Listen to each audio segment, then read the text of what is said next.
Notre deuxième invité, c'est un invité que j'apprécie beaucoup. C'est un jeune qui est à l'université, qui est en droit, mais qui est écrivain, qui a déjà écrit 5 ouvrages, notamment Le chemin de la vengeance, Navire poétique, Le flamme, Le regret vitaux.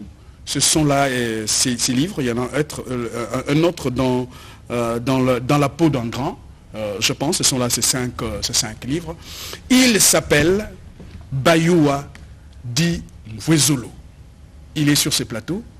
Bonjour Bayua. Bonjour monsieur. Comment allez-vous? Très bien, vous-même? Moi je vais bien, très bien. J'ai la joie, j'ai la gaieté de vous recevoir. Ça se sent très bien. Vous avez écrit 5 livres que j'ai cités tout à l'heure. J'ai dit que vous m'avez fasciné, vous m'avez étonné de voir un jeune à votre âge écrire déjà 5 ouvrages. Mais comment il vous est arrivé de créer ces 5 livres? Bon, l'écriture c'est un don de soi. J'ai commencé à conceptualiser à l'âge de 13 ans. Déjà que mon père était un avocat et j'avais eu le goût, donc ma programmation génétique a fait en sorte que je puisse aujourd'hui être écrivain. J'ai vu les gens en train de parler, de se poser des questions, d'écrire sur l'histoire et je me suis intéressé et voilà ce que je suis devenu aujourd'hui. Alors je prends au hasard le chemin de la vengeance. Oui. Pourquoi le chemin de la vengeance? Vengeance contre qui? Contre les gens qui nous ont colonisés, contre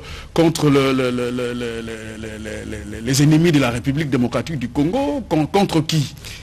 Non, sur le chemin de la vengeance, c'est une œuvre fictionnelle. J'ai conceptualisé cette œuvre alors que j'avais 14 ans, j'étais en 4e littéraire à l'Institut Bobo Koli. Et c'est un roman fictionnel qui parle d'un monsieur qui avait 2 petits frères, qui du reste ne l'aimaient pas à cause de sa fortune. Et ces 2 petits frères conspirèrent contre lui pour le tuer, lui et son fils unique. Et par la voie réincarnative, je ne sais pas si vous croyez à la réincarnation. Je ne crois pas à ça, mais on est dans la culture. Hein. Par la réincarnation, le fils et le père reviendront pour essayer de se venger. Donc là, je laisse le suspense. Vont-ils se venger? Voici résumé de l'œuvre sur le chemin de la vengeance. Mais il faut que vous puissiez vous procurer de l'œuvre pour comprendre ce qu'a été la suite. Alors, beaucoup de jeunes ne trouvent pas le temps d'écrire, hein, parce que vous avez de la pollution sonore, il n'y a pas d'électricité très souvent. Quand est-ce que vous trouvez le temps d'écrire et d'arriver jusqu'à écrire 5 livres? Il y a toujours un espace où on veut chercher pour écrire. Les jeunes qui s'adonnent à la musique et tout, qu'on sort, nuisances sonores, il y a des endroits où il fait beau pour conceptualiser, pour avoir des inspirations. Donc quand vous faites allusion aux nuisances sonores, il y a des endroits où il fait très beau, où on peut très bien conceptualiser des œuvres comme je l'ai fait. Tu le fais où? Au Homme, à l'université? Non, quand j'ai commencé à écrire, j'étais en 4e littéraire, je le faisais à la maison pendant les vacances. Et après, donc j'écrivais plus pendant les vacances. Après avoir été à l'école les 9 mois, je profite de 2 mois qui me sont accordés pour écrire. J'écris, je vois, j'ai 40 pages. Vous n'avez pas eu le temps de jouer au foot, de faire Cette question revient à chaque fois. Si, j'ai joué au foot, mais pas comme les autres. Hein. Pas comme les autres. La programmation que j'ai acquise de mes parents ne m'a vraiment pas permis de pouvoir trop m'adonner à tout ceci. Donc j'étais plus fixé vers les objectifs, vers la littérature et tout comme ça, vers l'histoire surtout. Alors beaucoup d'Africains, aujourd'hui il y a un courant qui est en train d'émerger, qui prône aujourd'hui comment dire, c'est-à-dire que faire la revisitation de l'histoire de notre pays, hein, du continent africain, parce que bon nombre de choses ont été attribuées peut-être à l'homme blanc, à l'étranger. Par exemple, l'embouchure du fleuve Congo, on vous dit que ça a été découvert par Diego Cao, alors que nos ancêtres vivaient déjà là-bas, ils allaient puiser de l'eau, ils allaient pêcher là-bas, ainsi de suite. Et vous, pourquoi vous n'écrivez pas un livre dans ce sens-là, pour dire que bon, peut-être un livre fiction ou quoi, ou l'histoire, pour raconter, pour dire que nous avons de valeurs, et les valeurs africaines, ce sont les valeurs fondamentales sur lesquelles nous devons nous baser pour construire l'Afrique. Très pertinent. J'ai conceptualisé, j'ai écrit 5 œuvres, 5 œuvres littéraires. Et c'est juste après ça que je me suis dit, je dois me lancer vraiment dans l'histoire africaine. Écrire sur l'histoire africaine, expliquer donc faire voir toutes les contre-vérités qui ont été encartées dans le mental de l'Africain, qui jusqu'aujourd'hui, ces vérités abrutissent les Congos, donc les Africains en général. Et il faut dénoncer ces contre-vérités pour mettre de la lumière. Là, c'est sur le chemin de la vengeance, hein, c'est votre livre là. Exactement. Donc c'est un petit peu ça. Donc c'est le 6e ouvrage que je suis en train de conceptualiser. C'est dans lequel ouvrage que je veux parler de tout ceci.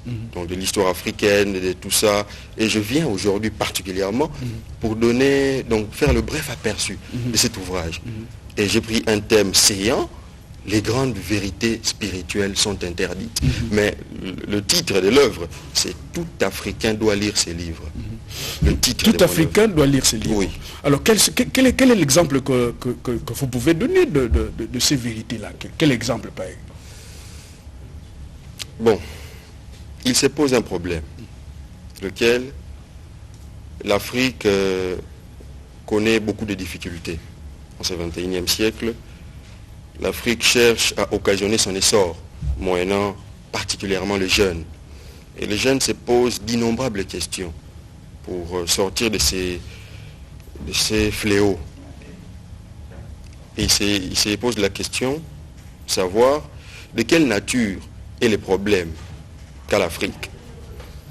Et moi, après mes recherches personnelles, j'ai abduit que c'est un problème spirituel, un problème d'ordre spirituel. Et j'ai compris qu'il y a des contre-vérités qui ont été encartées dans l'esprit de l'Africain, qui font en sorte qu'il soit abruti aujourd'hui. Et nous devons dénoncer cela. Par exemple, les contre-vérités telles que on a dit à l'Africain que le monde a 6000 ans. Les religions dites révélées ont martelé sur le fait que le monde a 6000 ans. Mais pourtant, ce n'est pas vrai. On dit que de Adam à Abraham, 2000 ans se sont écoulés. De Abraham à Jésus, 2000 ans se sont écoulés. Et de Jésus à nos jours, 2021 ans. Mais c'est faux. Soyons rationnels, posons-nous des questions. Le sphinx de Gizeh a été daté 12 000 ans d'existence en arrière. Voyez-vous donc, si le sphinx de Gizeh date de 12 000 ans, ce sphinx a été construit sur la planète Mars ou sur Terre. Voyez-vous donc, à part ça, l'os du Shango, qui est la plus vieille source mathématique. Découvert au Congo. Au Congo, bien évidemment. Qui est la plus vieille source mathématique qui existe au monde. Est datée de 20 000 ans. Mais comment faire? Il y a une incohérence historique. Mais le problème, c'est que le problème, c'est que les autres ont fait la promotion. La guerre, c'est la guerre culturelle, la guerre des intelligences. Nous avons caché nos intelligences à nous. Les autres, l'os du Shango, combien en parlent? Est-ce que, peut-être Cheikh Anta Diop a fait des efforts pour que... Mais est-ce que le Congolais, par exemple, le scientifique congolais, les intellectuels congolais parlent de ça? Est-ce que le culturel congolais parle de ça? Les autres qui ont la suprématie vous dominent. Dans l'enseignement, vous avez leurs enseignements à eux, et vous étudiez ce qu'ils vous donnent. Donc vous ne pouvez pas croire que ce qu'ils disent est la vérité. C'est un problème de programmation. Nous avons étudié dans le système éducatif occidental, avouons-le. Et c'est dans ces systèmes-là que nous avons été abrutis. Voyez-vous donc, c'est dans ces systèmes éducatifs que nous avons été aliénés. On nous a fait voir que c'est l'Occident qui prime, l'Afrique n'a pas d'histoire. Vous voyez, c'est tout ce qu'on a encarté, par exemple, que les Israélites ont été en esclavage en Égypte. C'est ce qui fait en sorte que les Africains aujourd'hui souffrent. Vous avez esclavagisé les Occidentaux chez vous, les Israélites particulièrement, et c'est pourquoi vous souffrez aujourd'hui. Mais c'est totalement faux. Historiquement parlant, les Hébreux n'ont jamais été en esclavage en Égypte. C'est une mauvaise traduction déjà du terme Bak, qui veut dire serviteur, mais les égyptologues chrétiens ont fait en sorte de traduire serviteur en esclave. Un serviteur n'est pas un esclave. Qui plus est, les serviteurs étaient salariés. Les serviteurs pouvaient se marier. Et puis, il y a une chose que j'ai toujours voulu relever de très pertinent. Les Africains qui sont allés en Amérique, qui ont été déportés de leur sol africain, qui ont été chicotés, obligés à embrasser la culture américaine vers les années 1400, ont passé 400 ans d'esclavage en Amérique. Ils ont oublié leur culture, ils ont oublié leur histoire, ils ont oublié leur langue, ils ont maintenant adopté la culture américaine, adopté la culture donc comment la langue américaine. Mais comment se fait-il que les Israélites qui ont été en Égypte pendant 430 ans, comme le martèle la Bible dans Exode, tout ça, peuvent être sortis de l'Égypte avec leur culture, avec leur langue, avec... C'est pas possible. Quand on vous esclavagise, on doit changer votre culture. Les Européens ils disent que bon, ils ont une part de responsabilité. Mais nous aussi, nous avons notre part de responsabilité. Comme tu l'as dit, il y a eu de Noirs qui sont allés aux États-Unis, ils sont revenus. Il y en a d'autres qu'on a amenés au Libéria. Mais le Libéria, Haïti, plusieurs années d'indépendance. C'est-à-dire qu'il n'y a pas eu de penseurs pour dire que non, revenons à notre culture, revenons à notre histoire. Bien que nous sommes allés aux États-Unis, mais quelle est la langue que nous parlions, comment promouvoir cette langue? Ça, peut-être que le Noir ou les Africains n'ont pas cette force-là. Ceux qui sont allés au Libéria. Il ne faut pas condamner les autres. Non, ceux qui sont allés au Libéria, déjà ils avaient un problème d'identité. Quand vous rentrez là-bas, vous parlez anglais. Vous n'êtes plus basé sur les us et coutumes que vous aviez d'antan. Donc vous voyez, c'est déjà un problème. C'est déjà un problème. Vous n'avez pas le paradigme de vie dans lequel vous avez été. Ils ont trouvé les natifs qui étaient là. Ils pouvaient faire la promotion avec laquelle ils ne s'entendaient pas, je sais très bien. Vous voyez, pourquoi ils ne s'entendaient plus? Parce qu'ils n'ont plus le même paradigme de vie. Il fallait qu'ils soient humbles de pouvoir collaborer avec les autochtones qu'ils ont trouvés pour pouvoir métisser, pour pouvoir adopter, donc réadopter leur paradigme de vie. Mais ils se pensaient déjà trop supérieurs suite à la programmation qu'ils ont eue en Amérique et ils ne pouvaient plus rentrer. Donc c'est difficile. La programmation, c'est quelque chose de très difficile. Tel que vous êtes là, si on vous a dit quand vous aviez 5 ans que telle est votre mère, à cet âge, on ne peut pas changer cette donne. Donc, c'est difficile. Donc, vous programmez, vous proposez des programmations de l'homme noir? Exactement, par l'histoire. Les Africains, aujourd'hui, ne connaissent pas leur histoire. On ne connaît pas, bon, dire le simple fait de dire que Diego Cao a découvert l'embouchure du fleuve Congo, mais c'est une insulte. C'est une insulte. Donc moi, j'y ai vécu pendant des milliers d'années. Il y a un étranger qui vient et j'ai dit à mes enfants que c'est lui qui a découvert cet endroit, c'est cet étranger-là. Mais il y a une incohérence. Donc c'est vraiment... Est-ce qu'il y a d'autres vérités à part ça? Bien sûr. Déjà, il faut aussi savoir concernant les peuples israélites qu'ils étaient des peuples pasteurs et nomades. Vous voyez donc, ils n'étaient pas des peuples sédentaires. Et donc, ils ne pouvaient que, les écrivains qui ont conceptualisé leur histoire, ne pouvaient que percevoir le fait d'aller travailler en Égypte comme de l'esclavagisme. Pourquoi? Parce que vous êtes habitué à la vie des pasteurs, vous hébergez les animaux, vous marchez, vous n'avez pas de maison fixe. Et quand on vous donne des pierres ou des bétons à couler, mais c'est grave. Ce n'était pas acclimaté à leur mode de vie. Donc ils ont trouvé cela très très grave. Une autre vérité qu'il faut que l'Africain puisse savoir, c'est que la mort, le paradis et l'enfer n'existent pas. La mort, je vous ai entendu parler de la mort tout au début de l'émission, la mort, le paradis et l'enfer n'existent pas. C'est... Lorsque nous n'avons plus le souffle de vie et puis on nous pleure, c'est quoi? C'est pas la mort? Il faut parler de la mort, parce que quand vous parlez de la mort, vous faites allusion à une extinction. Il faut plutôt parler d'une transition. Donc c'est pourquoi nos ancêtres de la vallée du Nil, les grands maîtres égyptiens, disaient qu'on transite vers le Ka. Le Ka, c'est l'esprit. Parce que notre nature, la nature de l'homme, sa nature est spirituelle. Vous n'êtes pas... Ça, ce n'est qu'une enveloppe qui vous sert de vie sur terre. Donc votre nature est spirituelle, vous êtes esprit. Et donc, quand vous dites mourir, ce n'est pas mourir, vous revenez à votre apparence naturelle, éternelle. L'homme est éternel. Dieu ne peut pas pleurer. Parce que bon, il sait que c'est l'esprit qui est cette personne. Maintenant, quand il perd son corps, je ne sais pas si vous me comprenez, quand il perd son corps, l'esprit reste. Pourquoi je vais pleurer? La vraie personne, c'est l'esprit. Et l'esprit, là, va aller où? Au paradis? Il va habiter quelle planète? J'ai autrefois dit que... Quel lieu? Je dis que le paradis et l'enfer n'existaient pas. En fait, quand vous voyez l'esprit, quand vous concevez l'esprit, vous concevez l'esprit de la manière chrétienne. Vous voyez, dans un paradigme purement chrétien. Mais l'esprit, moi, je le conçois comme une énergie. Vous voyez donc, une énergie qui, avant de venir sur Terre, sert le cosmos. Vous voyez donc il y a des... Donc je ne sais, c'est incommensurable. Il y a des énergies, des énergies. Maintenant... Donc après la vie, vous revenez à votre après la vie sur Terre, cette énergie rentre dans le cosmos. Bien sûr. Vous allez servir par exemple l'air, l'eau, le soleil. C'est tout... Donc c'est un grand nombre d'énergies qui travaillent pour que le cosmos puisse... Pour que le soleil s'élève. Alors dans votre logique, Dieu est situé où? Il est où? Dieu est situé où? Donc, je comprends votre question déjà est teintée de paradigme chrétien. Dieu est situé où? mais non. Oui, parce qu'on vous a déjà appris que Dieu serait au ciel, au paradis, tout consort. Oui. Mais pourtant, on dit que Dieu est omniprésent, omnipotent dans la Bible. Mais, au fait, Dieu est dans tout ce qui vit. Dieu, c'est la création. Tout ce qui vit, c'est Dieu. Quand vous voyez une plante, vous voyez l'image parfaite du Créateur. Quand je vous vois, je vois le Créateur. Donc quand je vois un arbre, le baobab, je vois le Créateur. Dans tout ce qui vit, Dieu y est. Dieu n'est pas au ciel. Qui vous a dit que Dieu était au ciel? C'est une programmation chrétienne. Voyez-vous donc. Donc Dieu n'est pas au ciel, Dieu est dans tout ce qui vit. Dieu est une énergie. Il est l'énergie primordiale qui fait en sorte qu'il y ait la vie. C'est ça Dieu. Et puis Dieu, c'est une mauvaise... Il faut savoir que Dieu veut dire la lumière du jour. Hein. Alors dans votre livre, vous avez dit que c'est un livre où tous les Africains doivent lire. Exactement. Mais qu'est-ce que les Africains doivent tirer de ces livres-là, de ce qui est de l'Afrique? Parce que si vous leur parlez de Dieu, de la réincarnation, il y aura beaucoup de débats, il y en a d'autres qui ne vous croiront pas.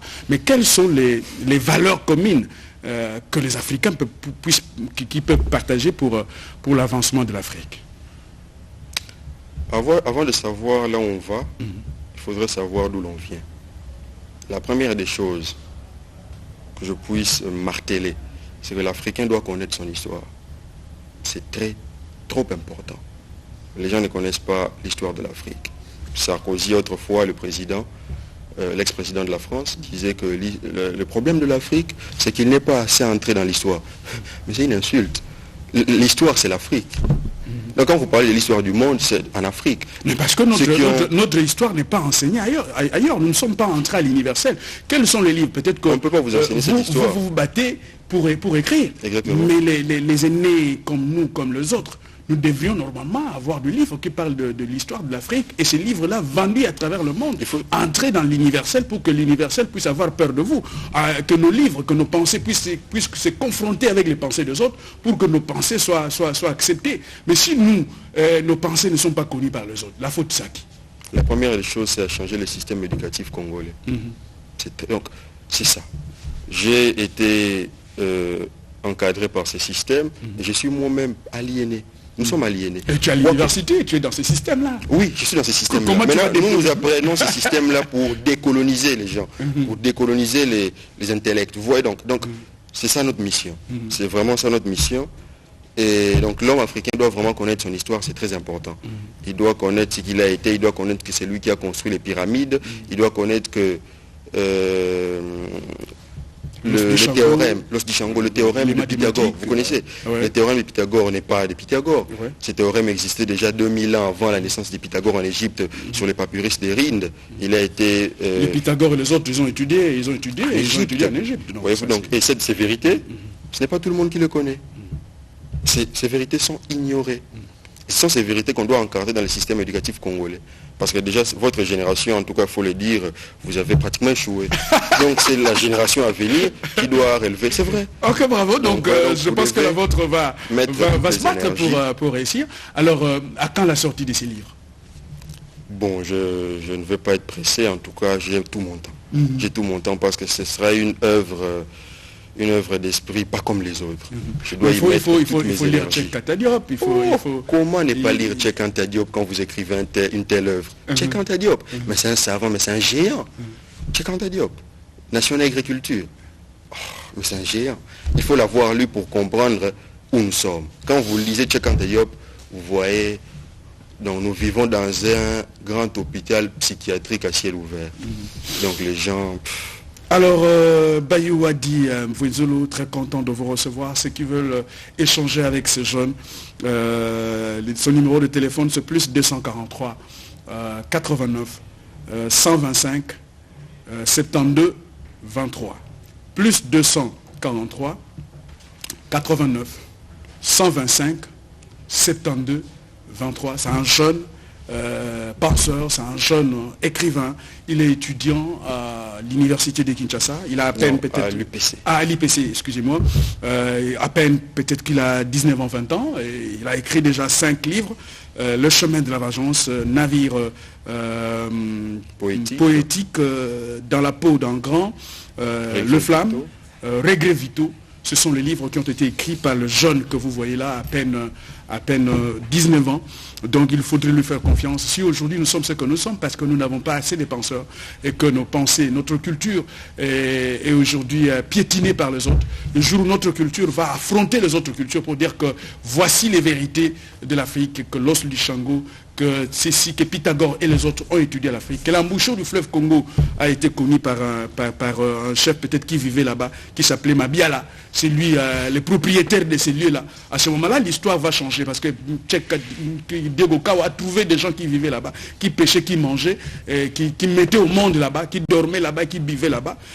Donc c'est pas lui qui a découvert l'embouchure du fleuve Congo. Merci beaucoup. Permettez-moi de clôturer avec un paradigme. C'est très important. Je devais marteler sur ça. Chaque peuple a sa manière de concevoir le monde. Chaque peuple. Les Occidentaux ont leur manière de concevoir le monde. Les Orientaux ont leur manière de concevoir le monde. Et cette conception bien particulière du monde, c'est ce qui forme un paradigme de vie, un paradigme vital. Et de tous ces peuples, tous les peuples dans le monde, seul le peuple africain ne vit pas selon son paradigme vital. Et le plus grand travail que l'Africain doit faire, que nos institutions politiques en Afrique doivent faire, c'est chercher à rentrer, à réembrasser, à regagner ce paradigme vital. Une fois que nous regagnons notre paradigme vital, quand je parle du paradigme vital, je parle de penser comme un Africain. C'est ça. Il faut d'abord penser comme un Africain. Quand vous réfléchissez en français, vous êtes déjà à côté. Vous êtes déjà donc un Africain, mais à la réflexion occidentale. C'est vrai. Voyez-vous, donc il faut penser comme un Africain, il faut réfléchir comme un Africain, il faut s'habiller comme un Africain, il faut donc avoir une vision. Par exemple, l'Afrique est polygame, qui ne le sait pas. Mais là, quand aujourd'hui notre constitution, on dit que plutôt quand on dit dans nos lois qu'il faut épouser une seule femme, la monogamie, c'est contre les cultures, les us et coutumes de l'Afrique. Voyez-vous donc, c'est contre. Et quand on dit que le droit a commencé à Rome, c'est une insulte contre l'Afrique. Mais le droit a commencé chez nous. Le droit a commencé en Égypte antique. Donc ce livre-là, il faut le lire, chers téléspectateurs. Il est intéressant, il ne va pas terminer aujourd'hui, c'est un jeune intéressant. Je pense que le beau là qui nous l'a amené, nous l'amènera encore pour que nous puissions débattre avec lui sur certaines choses. Si le jeune Africains réfléchissaient tous comme lui, j'ai parié que d'ici 10 ans, 15 ans, nous allons avoir de pensées africaines, nous allons avoir une culture africaine pour aller de l'avant. Le numéro de téléphone, c'est plus 243 89